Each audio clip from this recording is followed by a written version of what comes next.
Now listen, if you guys know me, you know what I like. Thick. Specifically here, we're talking about trucks. We're talking 12 wides, 14 wides, which are my personal favorite, 16 wides, you guys know how it is. But there's one truck that's really thick. And if you've been around for any amount of time, then you know just exactly how much these trucks just get me all hot and bothered. I'm Dustin with Custom Offsets. You guys can follow me on Instagram at dusty.co. And today we're taking a page from the Book of Queen and finding out just why these fat bottom girls really do make the world go round. So you want a dually pickup. Let's get it. When we look at the dually pickup, it's important to note that we're talking about the passenger truck market here.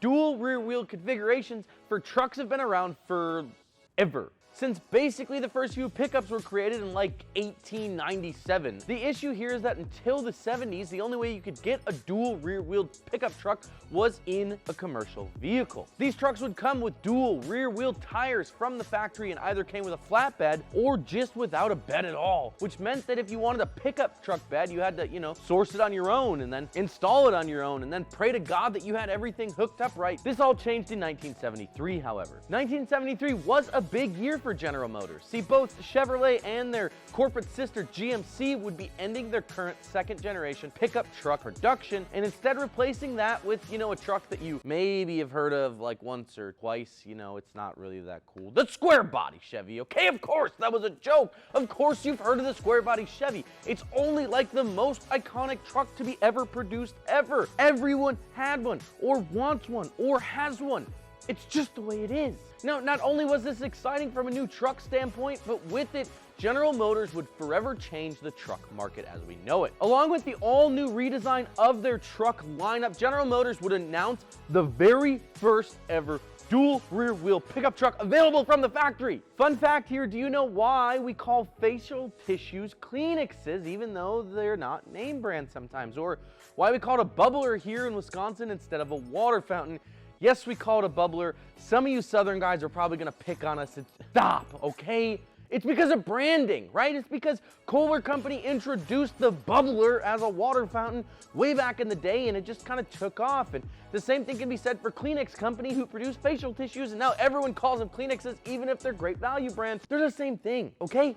It's a facial tissue called a Kleenex, just the way it goes. The same can be said here for dually trucks, right? Introduced in 1973, the GMC C30 was the first available crew cab dual rear wheel pickup truck on the market ever. This sweet ride featured 2 full rows of seating, 4 doors for more passenger cargo space, and 4 tires on the rear axle, of course. Under the hood, it would pack a slightly less than impressive punch with the iconic General Motors 350 cubic inch engine, making just over 155 horsepower and 225 pound-feet of torque. Okay, so maybe it's more like a little 1-inch, you know what I'm saying? You guys did it, I know, you get the point. Although it didn't set any land speed records or make thousands of pound-feet of torque, the big dually as it was branded would set the stage for the working truck of today. Now, Ford and Dodge would also follow suit, developing a dual rear-wheeled pickup truck of their own, and by the 90s, you had your pick of all 3, right? The 3 big ones were all producing trucks with dual rear wheels powered by diesel engines, or, if you're General Motors, you had the massive and still less powerful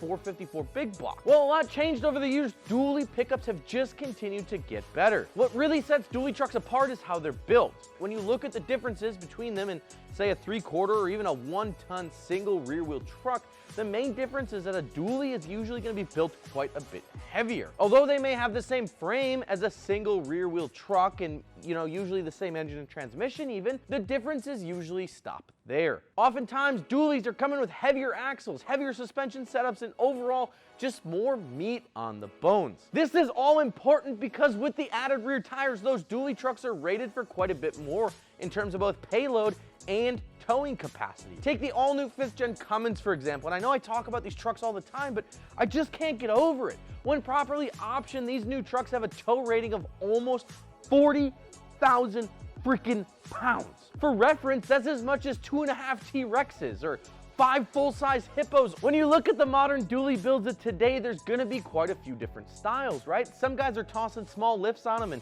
stuffing 37s in there because you're only on an 8.5-inch wide wheel. Some guys are throwing flatbeds and forces on them and make wicked welding rigs.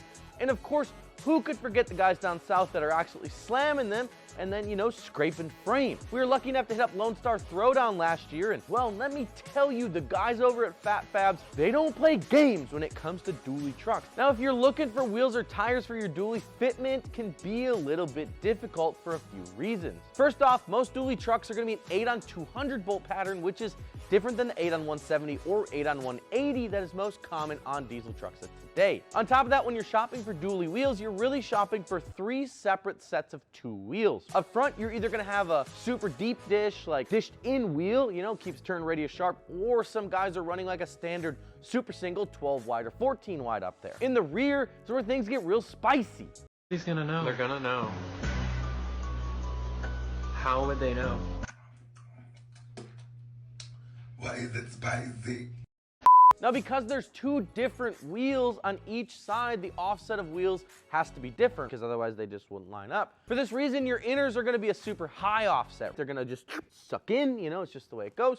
And then your outers are going to be a super low offset, and they're going to be super dished out. This is only further made even more confusing, because depending on what size tire you want to run, you're going to need either a different offset wheel or a spacer of some sort so that your tires don't rub when they're inflated you're going down the road. Still, above all of that, the question still remains, why would you want a dually truck here in 2022? Well, the choice is yours. What it really comes down to is, do you actually need a dually truck? For me, my want for a dually has always been about towing stuff around. I mean, you guys have seen it. We had all sorts of stuff behind the LBZ this year, right? Dually trucks just tend to handle weight and bigger trailers quite a bit better than some of the single rear wheel trucks do.